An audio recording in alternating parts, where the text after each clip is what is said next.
அஸ்ஸலாமு அலைக்கும் வரஹ்மத்துல்லாஹி வபரகாத்துஹு. வாங்க ஃப்ரெண்ட்ஸ், இன்றைக்கி மதியான லஞ்ச் பார்க்கலாம்.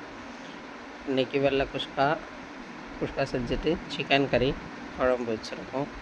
இன்றைக்கி மதிய சாப்பாடு எங்கள் பசங்கள்லாம் உட்காந்து பேர பசங்களோட உட்காந்து சாப்பிட உட்காந்துருக்கோம். வாங்க நீங்களும் சாப்பிட.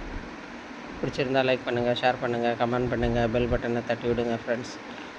எல்லோரும் நலமாக இருக்க வேண்டும் என்று அல்லாஹ்விடம் துஆ செய்கிறோம். இன்றைக்கி பிறந்த நாள் கொண்டாடுற, திருமண நாள் கொண்டாடுற அனைத்து நல்லுள்ளங்களுக்கும் அல்லாஹ் தஆலா அவங்க கேட்குறத விட அதிகமாக கொடுக்கணும்னு துஆ செய்கிறேன். அஸ்ஸலாமு அலைக்கும் வரஹ்மத்துல்லாஹி வபரகாத்துஹு. ஜஸாக்கல்லாஹ்.